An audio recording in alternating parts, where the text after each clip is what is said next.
রিমান্ডে প্রাপ্ত আসামিদেরকে ব্যাপক জিজ্ঞাসাবাদ সহ আমাদের তথ্য প্রযুক্তির সহায়তা সহ আমরা সন্দিগ্ধ আসামি তার পিতাকে থানায় জিজ্ঞাসাবাদ করলে সে ঘটনা বিস্তারিত বর্ণনা করে।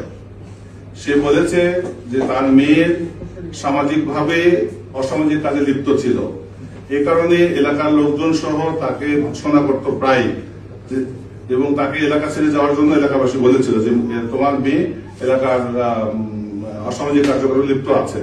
তখন সে সিদ্ধান্ত নেয় যে মেয়ের জন্য আমার মান সম্মান নষ্ট হচ্ছে, তাকে দুনিয়া থেকে সরে দিতে পারলে তারা বেঁচে যাবে। এবং তারই ধারাবাহিকতায় তারা 25 তারিখে রাত 8:30টার দিকে মেয়েকে নিয়ে জনৈক সুমনের বাসায় দিয়ে আসার জন্য রওনা করে, এবং বাসা থেকে রওনা হওয়ার 10-15 মিনিট পরে একটা সরিষা খেতে সে যাচ্ছিল। যাওয়ার পথে মেয়েটা সামনে ছিল এবং এই আশরাফ তার পিছনে ছিল।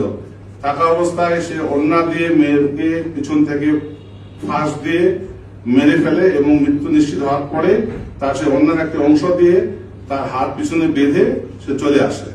এসে তার পরিবারকে জানায় যে এই ধরনের ঘটনা সে নুরা এবং অন্যান্যরা তার মেয়েকে অপহরণ করে নিয়ে গিয়েছে।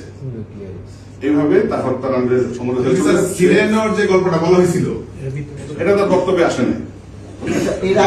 সে হত্যা দায় একাই স্বীকার করেছে। আসামির সাথে নুরা কি শত্রুতা ছিল সেটা কি ক্লিয়ার করে? নুরা তার বক্তব্য বলেছে যে আসামির সাথে সে তার প্রেমের সম্পর্ক ছিল, ভিক্টিমের সাথে। আর এই মানে মারা যাওয়ার 15 দিন আগে থেকে সালিশ বলছিল ধর্ষণের ঘটনা, ওইটা কি সত্য?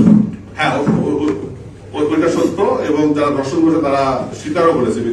পুরো হত্যাকাণ্ডের পুরো ঘটনায় বাবা একাই জড়িত, এবং হ্যাঁ, শুধু হত্যাকাণ্ডটা বাবা একাই ঘটেছে বলে সে আদালতে জানিয়েছে। যে দায়ী দেওয়া হয়েছে বাকি 8 জন যাদেরকে অ্যারেস্ট করা হয়েছে বা নোরা সহ অন্যান্যরা, তার বক্তব্যে তার আদালতে সেটা কোনো জবানবন্দি আসেনি। তারা কি দর্শন মামলা আসামি হিসেবে থাকবেন? বাকিরা হ্যাঁ, যার যে দায়িত্ব আছে সেটা তারা সে দায়িত্ব করতে হবে। এখন একটা জিনিস ক্লিয়ার করা উচিত,